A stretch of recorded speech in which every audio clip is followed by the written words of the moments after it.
Salut mec, une nouvelle vidéo et un nouveau débrief. Aujourd'hui, ce OM contre Strasbourg, c'est parti.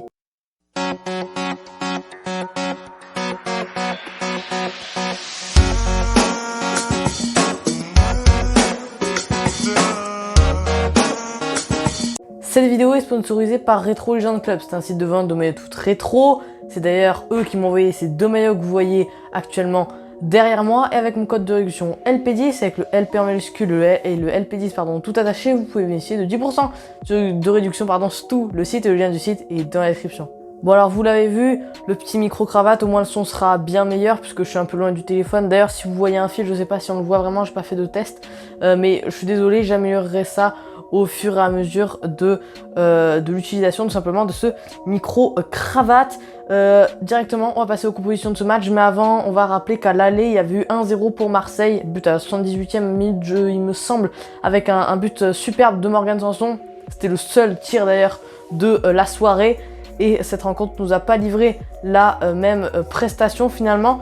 Déjà du côté de l'OM, on avait Mandanda dans les buts, une défense à 3 avec Balerdi, Alvaro González et Kaldiachar.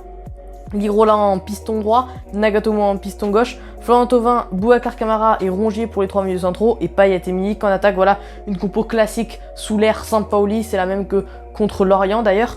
Et du côté de Strasbourg, on avait cette fois-ci un 5-3-2, donc avec Matsels dans les buts, Gilbert en latéral droit, Cassie en latéral gauche, Djikou, Mitrovic, Koné pour les 3 défenseurs centraux, Bellegarde, Aoulou et Liénard pour les 3 milieux centraux, et Ayork et Habib Diallo, l'ancien Messin, en buteur. Maintenant, pour les enjeux du match, pour Strasbourg, c'était de créer un peu la surprise à Marseille, mais clairement les Strasbourgeois pouvaient le faire et ils l'ont montré au cours de ce match. Et pour les Marseillais, c'était d'assurer pour essayer de dépasser en cas de victoire le RC Lens provisoirement, puisque les Lensois jouent demain à 17h contre le Paris Saint-Germain, et en cas de victoire, Strasbourg pouvait assurer son maintien tout simplement.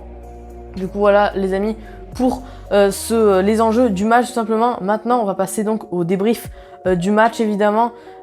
Déjà les premières minutes, les gars, elles sont un peu chiantes, on n'a vraiment pas trop d'action là, les 10-15 premières minutes de jeu, mais finalement c'est à la 17e minute de jeu que le jeu va se débloquer sur un corner bien tiré. Donc ça revint sur le pied de Balerdi, sur le pied gauche de Balerdi, mais ça sera finalement arrêté par le gardien de Strasbourg, Matsels.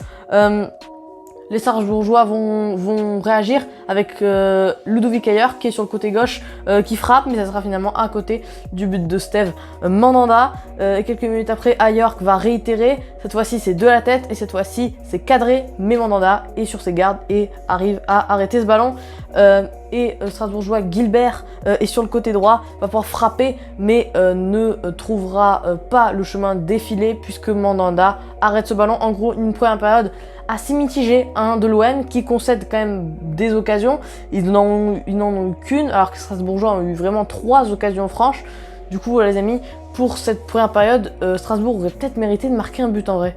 Et les 15 premières minutes de la seconde période, comme les 15 minutes de la première, vont être clairement très agaçantes, pour ne pas dire chiantes.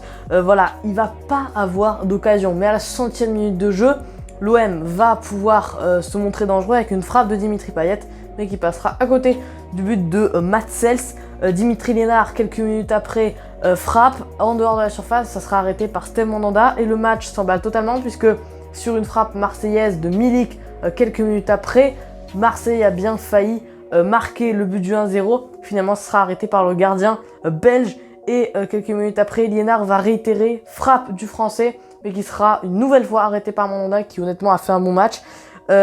Mais voilà, à force de pousser, Strasbourg va marquer, et Marseille va céder tout simplement sur un corner très bien tiré par Dimitri Liénard.